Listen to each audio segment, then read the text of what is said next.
Assalamualaikum warahmatullahi wabarakatuh. Perkenalkan, nama saya Alfiati Soliha dengan NIM akhir 258 ingin memaparkan artikel tentang demokrasi dan tantangan partisipasi politik untuk memenuhi tugas pra-UAS Hukum Tata Negara.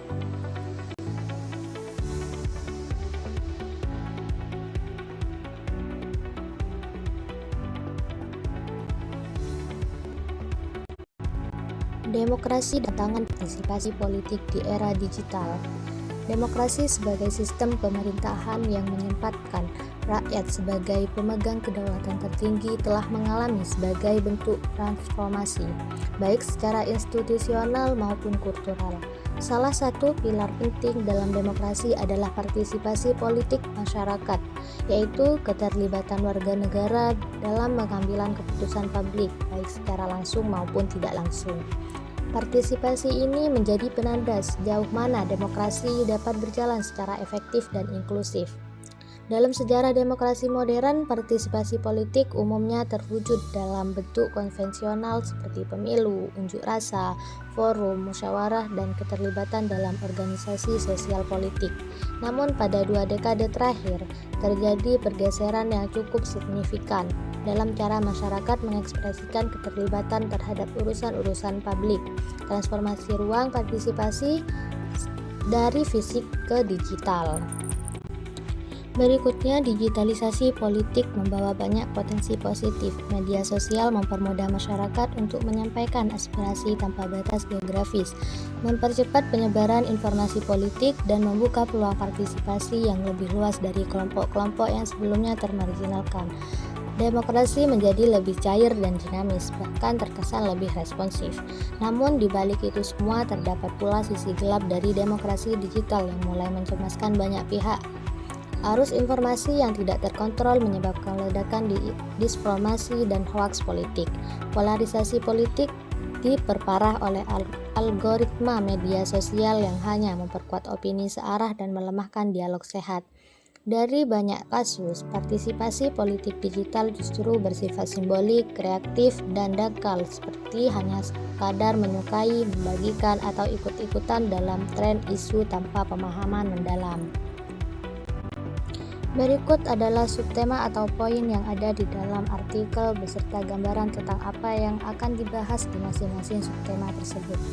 1. Konsep demokrasi dan partisipasi politik di era digital.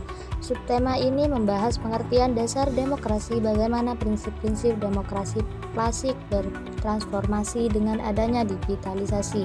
Dijelaskan bahwa demokrasi secara tradisional menekankan partisipasi langsung rakyat dalam pengambilan keputusan, dan bahwa era digital menghadirkan konsep demokrasi digital yang memperluas dan mempercepat partisipasi melalui teknologi digital dan media sosial.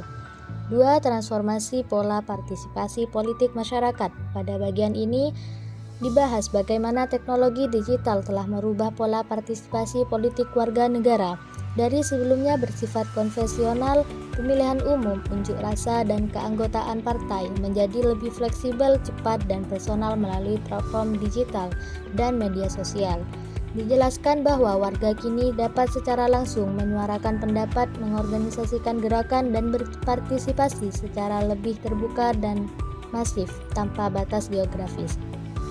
3. Potensi dan peluang demokrasi digital. Subtema ini menekankan manfaat dan peluang yang dibawa oleh penggunaan media sosial dan platform digital dalam proses demokrasi, seperti memperluas akses, mempercepat penyebaran informasi, meningkatkan partisipasi dari kelompok marginal, dan membuat demokrasi menjadi lebih responsif dan dinamis. 4. Tantangan dalam demokrasi digital. Bagian ini membahas berbagai hambatan dan resiko yang muncul akibat penggunaan teknologi digital, seperti disinformasi, hoaks, manipulasi algoritma, dan polarisasi politik yang diperkuat oleh sistem rekomendasi media sosial. Dijelaskan juga bahwa partisipasi yang dangkal dan simbolik dapat menggantikan yang substansif, yang berpotensi melemahkan kualitas demokrasi. 5. Rendahnya literasi politik digital dan dampaknya. Subtema ini menggambarkan bahwa minimnya literasi digital di masyarakat Indonesia membesar Resiko terjadi manipulasi, penyebaran berita bohong, ujar kebencian, dan narasi provokatif.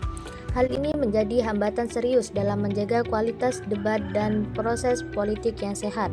6. Peran negara dan masyarakat dalam memperkuat partisipasi digital. Bagian ini menekankan pentingnya peran aktif dari pemerintah, komunitas, dan individu dalam mengembangkan literasi dan etika politik digital. Ditekankan perlunya pembangunan ruang digital yang mampu menjadi ruang publik demokratis yang aman, inklusif, dan berkualitas. 7. Strategi memperkuat partisipasi politik berkualitas. Subtema ini membahas langkah-langkah strategi yang harus diambil, seperti pendidikan politik berbasis literasi digital, penguatan ruang diskusi dan dialog terbuka, regulasi yang adil dan personal, serta pengembangan budaya politik yang bertanggung jawab di dunia digital. Dari gambaran tersebut, seluruh subtema dalam artikel ini saling terkait untuk menunjukkan bagaimana era digital mengubah wajah demokrasi dan partisipasi politik, serta apa yang perlu dilakukan agar perubahan tersebut dapat memberikan manfaat maksimal untuk keberlangsungan demokrasi yang sehat dan inklusif. Berdasarkan uraian di atas, dapat saya simpulkan bahwa demokrasi di era digital menghadirkan peluang sekaligus tantangan baru dalam ranah partisipasi politik.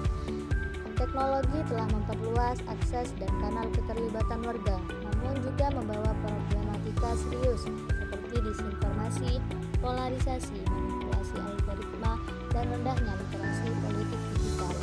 Oleh karena itu, diperlukan strategi komprehensif yang melibatkan negara, masyarakat, media, dan lembaga pendidikan untuk membangun budaya kewargaan digital yang cerdas, etis, dan kritis.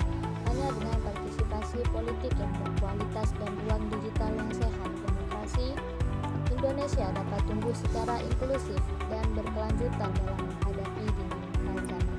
Ikut pemaparan yang dapat saya sampaikan, kurang lebihnya saya mohon maaf. Wassalamualaikum warahmatullahi wabarakatuh.